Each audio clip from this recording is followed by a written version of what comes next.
I have no idea if this is working at all. Um, yeah, okay, let's try this out. I'm trying to do a live thing here because I was too lazy to do a recording. But now I've been trying this for half an hour. I realized that I would probably have recorded this already and started to edit it. Maybe, I don't know. I have the chat over here, and if there's anyone there, please write something so I know that someone's here. I guess that this is going to be uploaded after I'm done, so I'm gonna approach this like the ordinary recording. What I want to show you today is recent spins, and as some of you may know, I got a new amplifier, and I've been pulling stuff out of my shelves to try that out and just playing random stuff, really, in different genres. I'm not going to show you my prog because I have my prog where the amplifier and record player are. So the only thing I have here, except for one prog album, is jazz and ordinary rock and stuff like that. And as you can see, the background here is I flipped the computer otherwise, so I have my records over there. So this is just definitely like, oh shit, someone's here. Hey Teddy. Cool. Seems like it's working. That's awesome. Man, shit, I didn't think so. So okay, if you're new here, I got a new amplifier. Let's see here. It's called fudge. I forgot the name of it. Cajun A88. It's a tube amplifier. It's a pretty good amplifier. Gives me a lot of power, and the potential of my record player and speakers are I wouldn't say it's in their full potential, but it's damn close. Man, it's a really good like uplift. There's 4 watching now. Is anyone with me? Like I said, this is the first time I'm doing this, and it's like yellow. Okay, thanks Teddy. Welcome to the world of tubes. Yeah, shit, it's a brand new world. I said like a week before I got the tube amplifier, I said to a buddy of mine, like I just want an amplifier that works. I don't want to fiddle around with anything. I just want something that works. But starting to read about the tubes and the characteristics of the sound and stuff like that, I just like, shit, I couldn't resist trying out one. And when I did that, it was just really the sound for me. So I'm super happy with this one now. And it's going to be awesome to really try it out during the months to come. I have a 1950s Knight KA55 tube amplifier and tuner for sale. Cool. Tube has sweet, warm, detailed sound. I couldn't agree more. I borrowed I think it's called solid state amplifier, the ordinary ones, you know, Yamaha, in the sort of maybe $2,000 range. I don't think I'm pretty much. And it just sounded like, all my records sounded like I was playing an MP3 record. It was so digital, very detailed, but there was no soul in it at all. And with tube amplifier, I really think that I got that now. Sounds like a tube. Yeah, I read somewhere that solid state amps could sound like tubes also, but we only have one decent like hi-fi shop in my town that sells higher-end stuff or higher-end stuff. And I borrowed the stuff home that they recommended, and I ended up especially ordering the Cajun, but with the stuff that they have. I mean, I can't keep on borrowing like 30 amps to try out, and I decided on this one, and the sweet thing was it worked. Okay, so where do you live? Sweden, West Coast. Yeah, not far from Gothenburg. It's yeah, not far from Gothenburg. So yeah, give a good morning to you too. I'll show some records, okay? The first prog record that, or the only one I'm gonna show you, is Profondo Rosso by Goblin that I played. This sounds really, really good. It's a reissue. Excuse the glare there. It's a reissue. I think like 1970, maybe 5 or something like that, 73.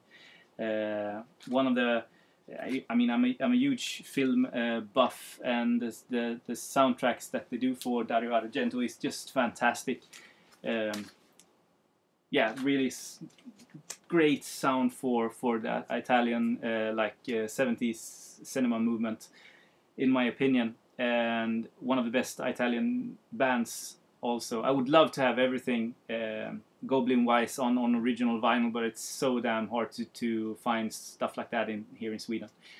Let's just see here. Mats Sundin country, yes. Toronto Maple Leafs. He's some miles from me, but yeah, definitely. And Peter Forsberg and those guys. So yeah, Börje Salming for all your older guys, also played for Toronto Maple Leafs back in the day.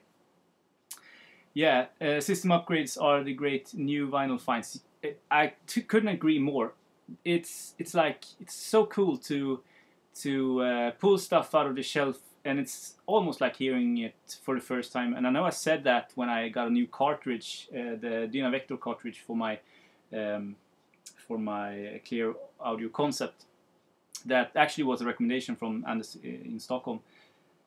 And when I tried that out, it was like opening a new world with the records that I already had, and this is exactly the same. Another guy on Instagram told me that with the gear I had, or with the amp I had, I only got 30% out of the record player and the speakers. So I didn't get the full potential, and that's what I said before. I think that I'm closer to 100% now. Maybe I'm at 70. I don't know. I have no idea. I could tweak this for forever. It feels like, but it's so much better. Moving on. Let's take another one. Jazz fans. This is Melvin Price or Price. I don't know really how to pronounce the name, but he made a more famous record than this. This is called Jazz Palette Rytmer. He was, I think, American guy, yeah, U.S., Michigan, that went to Sweden for a couple of years to do to record stuff. This is really good, but it's a little bit beat up, unfortunately. So I didn't play too much of it. I have to look for a better copy, but yeah, a cool jazz record. I'll take some more and then I'll check the chat. I mean, classic record, and this sounded perfect. This is a first press from the Netherlands, Jack Johnson, 1971, if I'm not mistaken. And I love the start of this, where John McLaughlin really almost plays like rock chords, which, in my opinion, I haven't heard John play that much. I may be mistaken, but it sounds like the beginning, at least, doesn't really sound like John, but it's wonderful. And then Miles kicks in after maybe 5 minutes or something like that. Great tune right off. That was the one that I played almost the entire first side. And I'll do one more. I'll check the chat. So this is a little bit more unknown, maybe. Jazz from Sweden, Goran Kaifes Subtropic Orchestra, The Reason Why Volume 1, released in 2013. And this is a really cool, good, modern sounding Swedish jazz record. I think that they describe this as fusion, but I don't know if I'll call it, maybe modern fusion, because sometimes it almost sounds electronic to the sound. But yeah, They do some covers by Cluster and Soft Machine and Bo Hanson and Tame Impala. Really, really good. And I read an interview. No, I listened to an interview with Goran Kaifes about this record, and he always had 3 volumes in mind, and all are released now. So the last press message that he sent out was really he just killed off the reason why series. There's nothing more coming. And he said that when they went into the studio, they played everything live in the recording studio. All the musicians could watch each other and play off each other, and everything was one take. There's a few songs where it craved 2 takes, but it's nothing edited or something like that. They took the second take in that case. But I thought that was really cool, because in his when he was talking about it, he said that you can really hear some mistakes on the record where people are playing the wrong stuff, and I mean, a little bit. To me, it sounds perfect, but I think that's part of the reason why it's such a good record, because it really feels alive in some sort of way. So that's pretty neat. Does anyone else has heard this? Please comment in the chat. I'll just read some stuff here. Macintosh C50. Yeah, I mean, I started thinking of buying a amp, and maybe I had to jump up to maybe $1,000, something like that.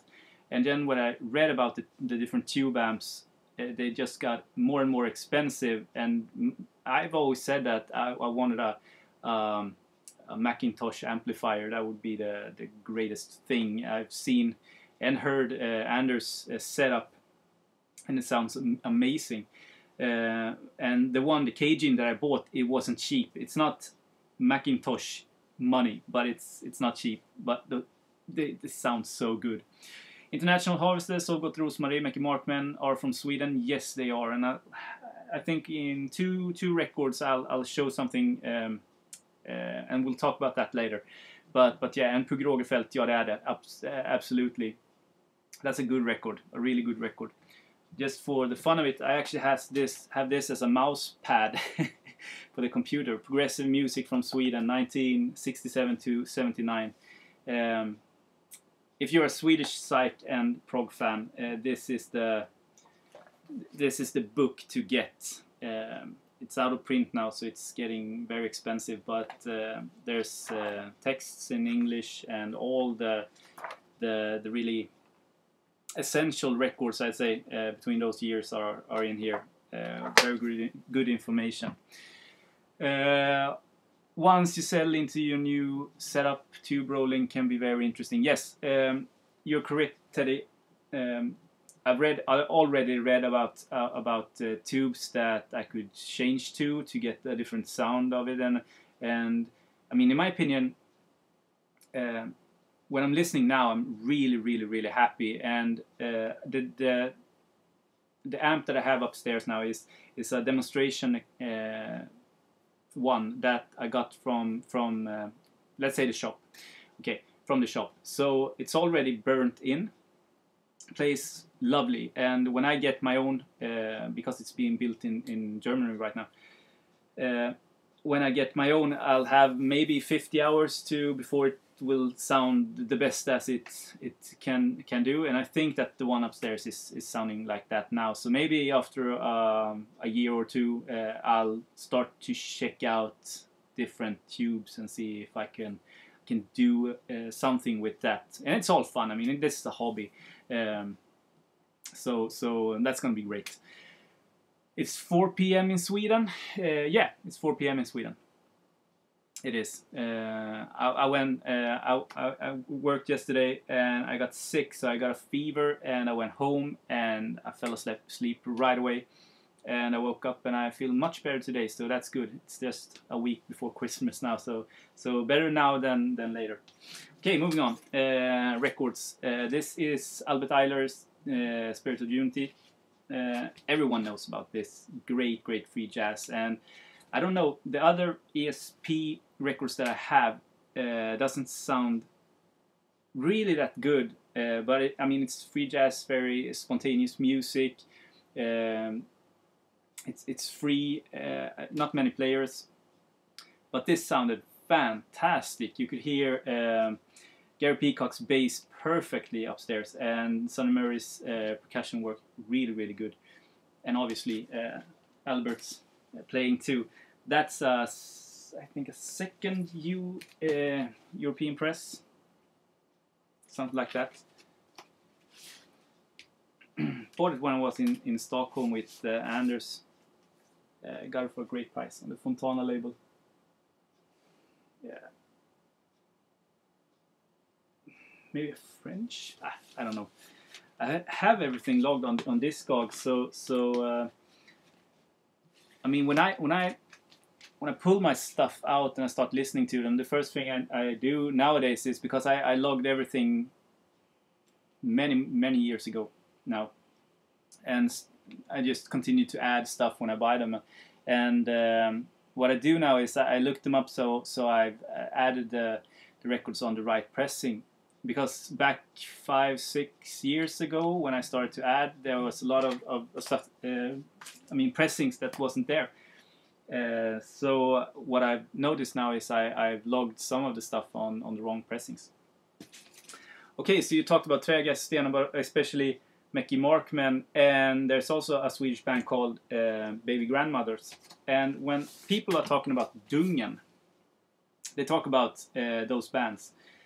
And I'm going to come out and say it. I'm not a huge fan of Dungen, actually. I don't think that it's as good as people are saying that it is. I mean, they are good. Understand me correctly, fantastic musicians. The music is awesome. He's singing good, but there's just something missing that I think that I get from those kind of old recordings from Mäcky Markman and Baby Grandmothers, and we talk about late 60s, early 70s now. I don't think that they come up to that sort of level. This is maybe a 6 or a 7 for me, but not a 10. Absolutely not a 10. And a lot of guys are hailing this as a 10. This is Skit i allt from 2010. And I also have things called Ta det lugnt, which is a better record, in my opinion. A 2 LP set. I have a 3 LP box set of that. But this is an okay pop psych record. I don't know if you're with me there, but not many are. But in my opinion, they are too hailed for what they give me, at least. Let's see here about New Cables and had to burn me. Okay, sweet. Yeah, Cables. I've read online that, I mean, people are starting to fight each other over discussions of Cables, so I won't go there. Many sellers on Discord place the records in the wrong pressings. Yeah, I know. Yeah, that's a pity. I actually had a Italian prog record that I really wanted, and it came out for a good price. Like, maybe, let's say it cost $80 instead of $100. And it said it was with the gun. It's Arena, Arbeit macht frei. And it has a small insert that looks like a gun. And that's really hard to get in the original pressing.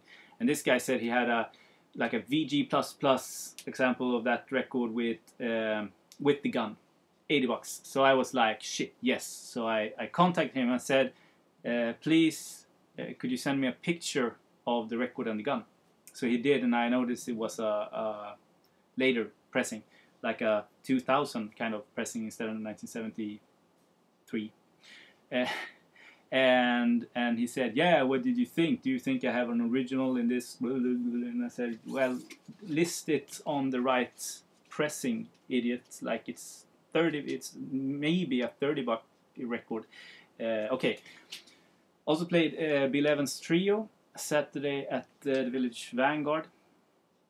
Sunday at the Village Vanguard, excuse me. And this is a Japanese press from 78, I think. And this sounds fantastic, just fantastic. Obviously one of my favorite Bill Evans records. I have maybe 5 or 6 other Bill Evans records. This is definitely my favorite, and one of the best sounding records also in my collection. Classic jazz stuff. Yeah, hi. Yeah, live stream. This is fun. It's really fun, but it's at the same time. I've watched Zeke's live, and he does fantastic work when he does these live takes. And I actually didn't think that anyone would watch this because I mean the time and stuff like that. So it's cool that you guys are watching. And it's still a one-way communication. Not really. I mean, you could write a comment and I can answer it, but it's still like I'm talking to myself. It's weird.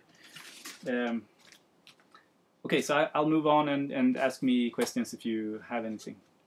Good morning. Yeah. Okay. This is a classic from Sweden, Jazz at the Pawn Shop. Pawn Shop, not Porn Shop. It was called, it says Stampen here. Stampen. And it actually, the venue was called Stampen. It's, if I remember correctly, it was in Old Town in Stockholm.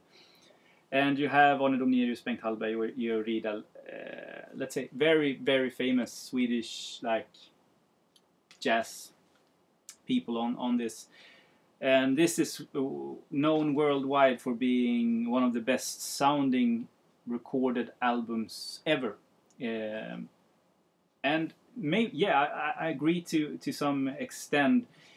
It sounds terrific, really, really good. I mean, it really swings, this record.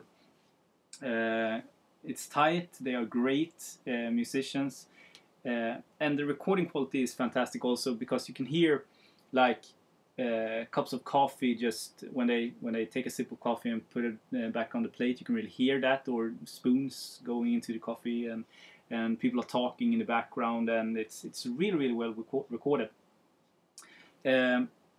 But yeah, I have other records in my collection that sounds as good.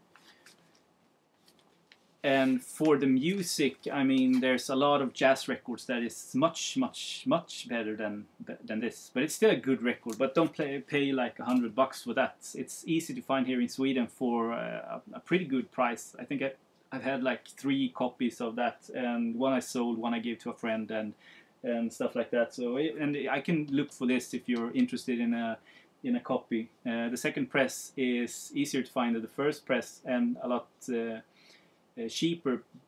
But it's if I read and heard correctly, it's the same recording quality or sound quality. Excuse me, sound quality. So yeah. Yes, from the Pawn Shop. Yes, that would be a fantastic record title. Maybe in punk, like Refused could do a record called Jazz from the Pawn Shop instead of, or Punk from the Pawn Shop instead of Punk in Shape to Come. Okay, more rock pop. I play this because this is actually pretty interesting. I was after this because I wanted Oh Well, and Oh Well, that song is only on is it the European pressings or maybe the Canadian pressings? I don't really know, but there are on just some of them. And so I bought this. It said Oh Well here in the track listing. 5 songs on the first side, and when I went home and put this on, it's on the first side. As you can see, no, you can't see, but okay, yeah, there's 7 songs on the first side. So the label says that this doesn't have Oh Well on it, but it actually has. So it's labeled wrong. So I guess that they maybe they used some of the old stock with the labels and just put that on, but pressed different records. I don't know the story behind it, but yeah, a great rock record. Sounded pretty good too. It's not like, I think I'll have another one that's related to this, but that's probably the best sounding record in my collection up to now, at least, that I've played. Let's jump to that later on. Encouraging Words by Billy Preston. Really, really good. Funky, soulful. I mean, maybe, I don't know if it has, or if anything has that sort of Apple sound.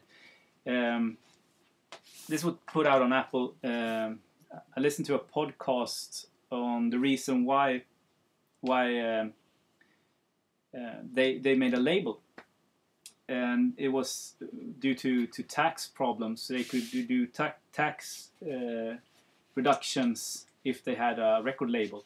So that was why Beatles initially did a record company, and they named it Apple Records. But it's a great album. I also have That's the Way God Planned It. I think that's the title of the record, at least. Also really good. But this is the nicest cover of his records, in my opinion. He looks so badass. Let's see here. Good Morning, classic. Yeah. Supposedly the best sounding jazz. Yeah, maybe. I mean, with jazz and the, let's say, the elitism maybe in jazz, and with all the good studios that's out there. I mean, just listen to the Blue Note records and all the heart that was put in the studio work, recording all the instruments and stuff like that. It's pretty hard to be the best sounding jazz record out there. There's a lot of competition. Another one, Ryan Adams and the Cardinals, Jacksonville City Knights. This is from 2005. My favorite Ryan Adams record. It's not his best. I think that Gold is his best record, but definitely my favorite, because it has so much what it's called, sentimentality around it. When I listen to this, what state I was in and stuff like that. Fantastic country-esque pop rock record. And yeah, trying the new amp out, I had to put on Johnny Cash's 4th record, and it sounds pretty amazing.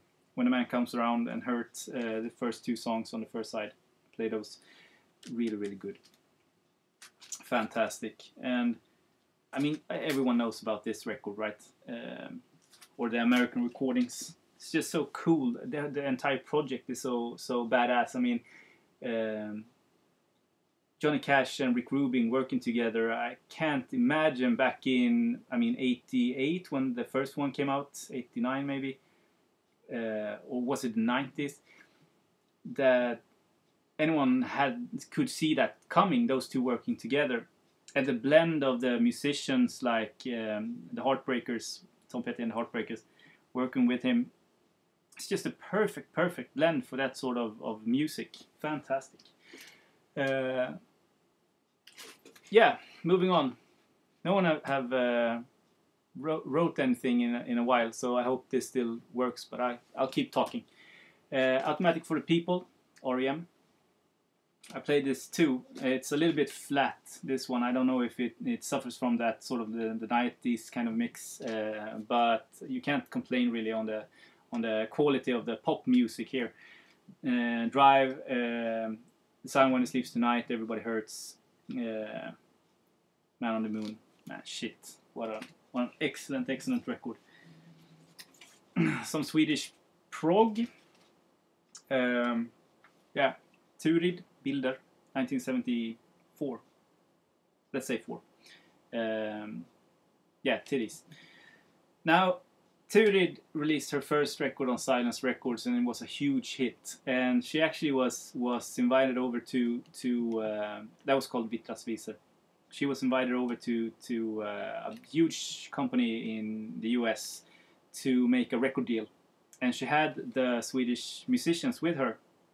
So she actually went. She had a talk with the record company. She went back to the hotel. Everyone was happy and excited for taking this step, a more professional step maybe, launching Turid as maybe potentially a world artist, and because she sings almost exactly like Joni Mitchell. She has maybe not the same range, but in the same vein at least. And everyone was excited, and she sat in her hotel room and decided not to go with the record company and stay in Sweden and record for Silence Record instead. So she went home, and I think she did this also on Silence.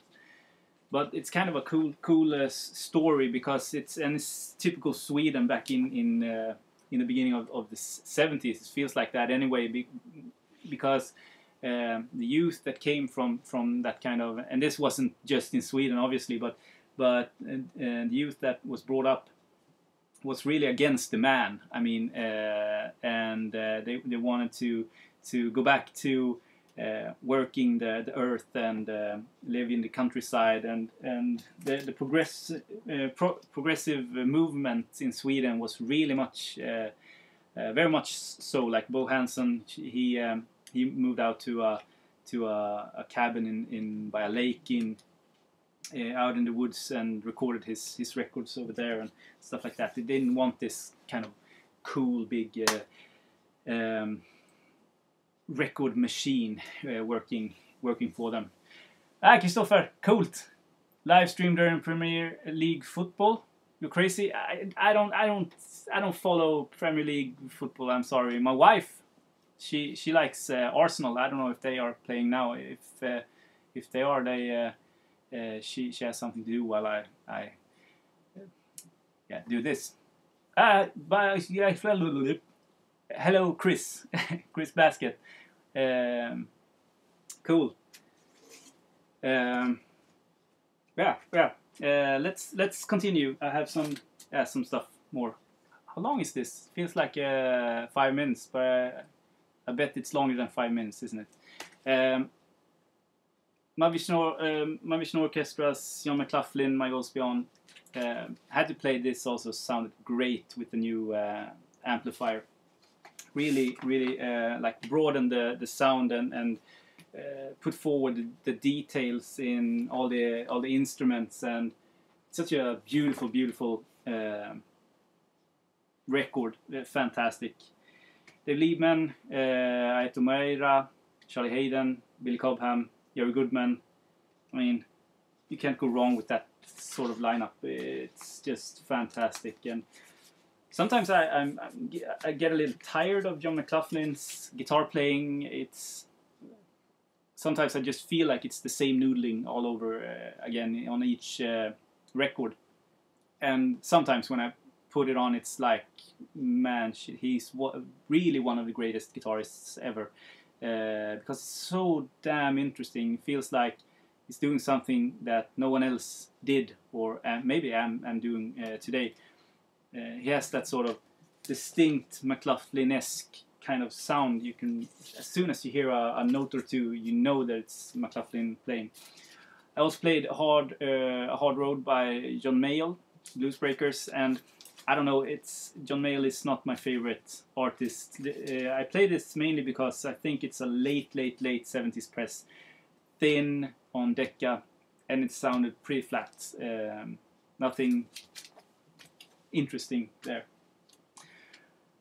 Okay, supporting Arsenal is cheating. I support a team that never wins. Newcastle. Yeah, okay. Yeah, but Arsenal hasn't played that good, if I understand my wife correctly. When she watches Arsenal, she screams shit more often than she screams yay. So, yeah, but maybe they are up now and started to win again. Okay, so with all the records I have played with the new amplifier, and I think before that also, but with the new amplifier, no one beats this in sound quality. No record. This just sounds dead quiet. All the instruments and the voices are just perfect. And I'm talking about Buckingham and Nix of all records out there. It's just to die for when it comes to the sound quality, and the music is just fantastic also. So I mean, nowhere to go wrong. really. Fantastic. This is a first US press, and mastered by Robert Ludwig, and the bass is fat and it's a warm sound, and the guitars and the acoustic guitars are crisp and crystal clear. So get this record. I mean, what shit, fantastic. McLaughlin Rules. Played loads last night. Yeah, I was actually inspired, not by that record. Shit, yeah, I was inspired by, you played Christopher. Christopher played Miles Davis in a Silent Way yesterday, I think. And seeing that on Instagram, I grabbed Jack Johnson. Because it wasn't too long ago I played in a Silent Way, but Jack Johnson was a long time ago. So I showed that before, maybe before you entered the live stream, Christopher. But I wanted something to move me a little bit. I did some cleaning upstairs and so on. So yeah. I want Buckingham and Nix. Tough one to get in Sweden. Yeah, I actually traded that with a US fella. So I sent him some Swedish records. He sent me some US records, and this was one of them. Maybe it was in the same trade as the Life record. Maybe. Another classic, still built by Bill Withers. Also soulful, funky, fat bass, really good. Sounded excellent also. And I've tried to look for the documentary about Bill. I saw that when it came out on Netflix a couple of years ago maybe. And I hadn't really started to listen to Bill Withers except for I've heard his most known songs.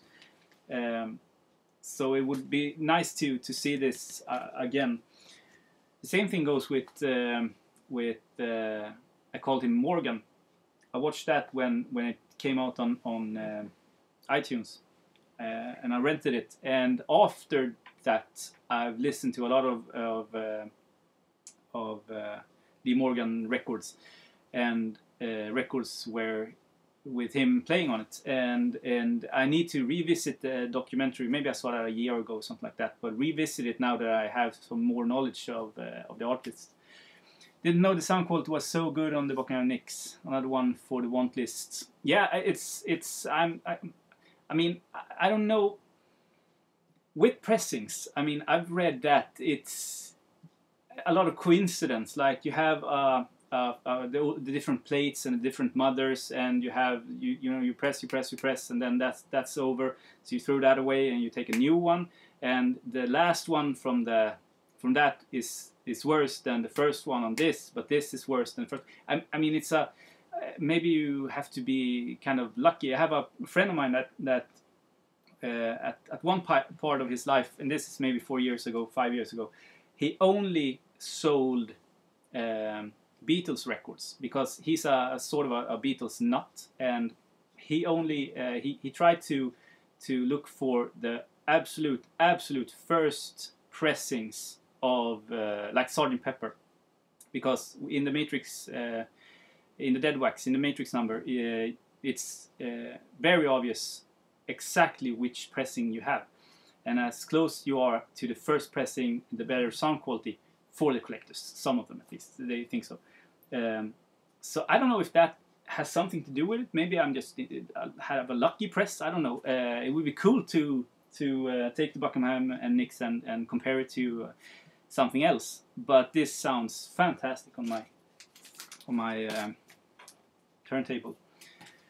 I notice your name is DeadWax66. I'm sorry, I don't know your name. I'm a little bit of a nutcase when it comes to names, especially when there's avatar names and then you have avatar pictures and stuff like that. So I'm sorry that I don't know your name, but I mean, Dr. Deadwax, he was a YouTuber.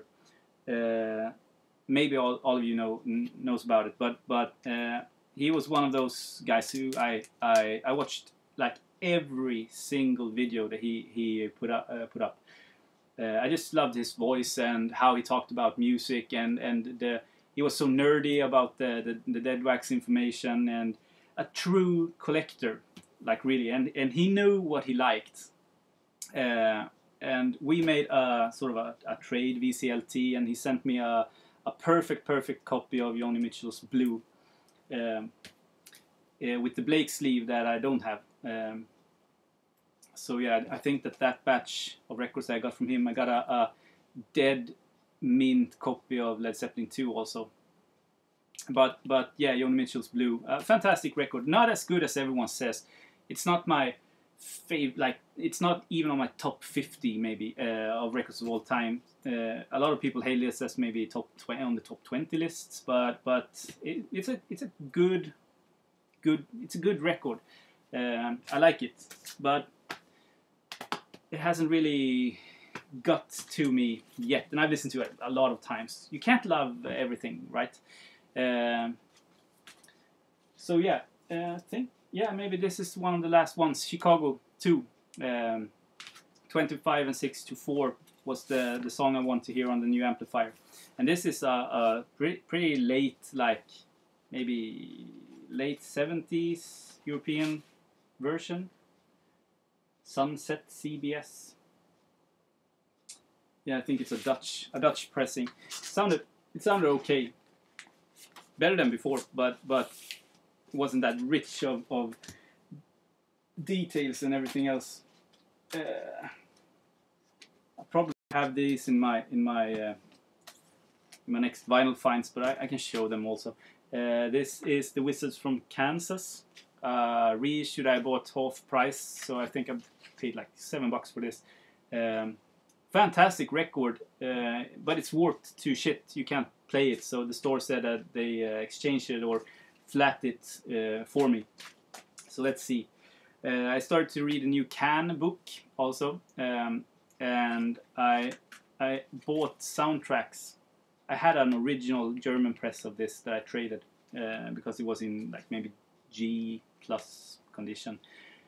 So just bothered me when I played it. It should be played on a quiet pressing, and this sounds terrific. A little bit flat, but great pressings on Spoon Records, and also Egbanyasi that I didn't have in the collection. So I have maybe one or two can records that I still want, but I said I'm finding myself pretty set with my can collection, and topping it off with the lost tapes on the vinyl box set. Pretty neat. So I listen to a lot of Can now when I'm reading the book. Really good book. Yeah, really good book, and I love the sort of the discussion they have with how Germany was back in after the war. So World War II ended, and there were a lot of Nazis left in Germany. I mean, people had they voted for Nazis, and then Hitler died. The war was over, but there were still a lot of those people in the country, and they didn't move away or left. They just, I mean, they tried to go back to ordinary life, but a lot of the people working in schools, like teachers, and in hospitals, like medical staff and stuff like that, was Nazis. And how do you cope with that? How do you build your country with that as a foundation? And the interesting thing is that the German kind of youth that came after this, the parents, they did a revolt against the parents, and they went their own way. And I think it's Irmin Schmidt, that keyboardist, that says that he had friends that was neighbors to them that was Jewish, so they went to Auschwitz. So he didn't see his friends after that, when the war started. And how do you grow up with that? I mean, and obviously the one of the products with growing up with that is this. So you appreciate the music a little bit more now when you read the book, and I appreciated it a lot before too, but it's cool to listen and read at the same time. Did ever try to flat a warp disc? No, I haven't. Not by my own. There's this shop that I bought the record from. They have actually a flattening machine. You know, it costs like $2,000, but it flattens the machine. It takes 5 hours to flatten a record, but it does a pretty good job, like a professional flattening machine. So they do that for free, but I'm there maybe one time every second month or something like that. So it's gonna take me 6 months to get it flattened probably, and it was $7. So I think I'll just throw it out. Maybe, I don't know.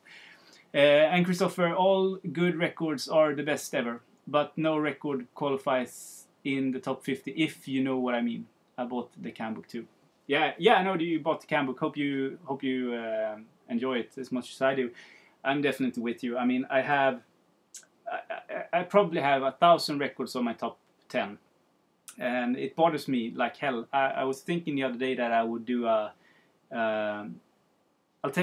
would take my entire Discogs list and try to narrow it down to maybe the top 25 records that I own on vinyl. And I have like 2,500 records, something like that. And trying to narrow it down to top 25, it would be chaos. You have to divide it in genres and stuff like that. And 6 months later, it would be a completely different list, maybe depending on what you're into now. Because now I'm listening to a lot of psychedelic music. And before that, I listened to a lot of jazz music. And before that, it was a lot of prog music. And I mean, I wouldn't say evolve all the time, but I mean, your taste differs. And we have a vast record collection. That's the sweet thing. You have the stuff in your collection for the mood that you are in. So if I'm listening to psych now for 6 months, it doesn't matter. I can go back to my jazz collection and continue collecting jazz later on and appreciating the stuff that I have. So yeah, I think that's it. Thank you so much for watching, and it was fun doing a live video. I'll probably do it again, maybe. Okay, bye. How do you stop this?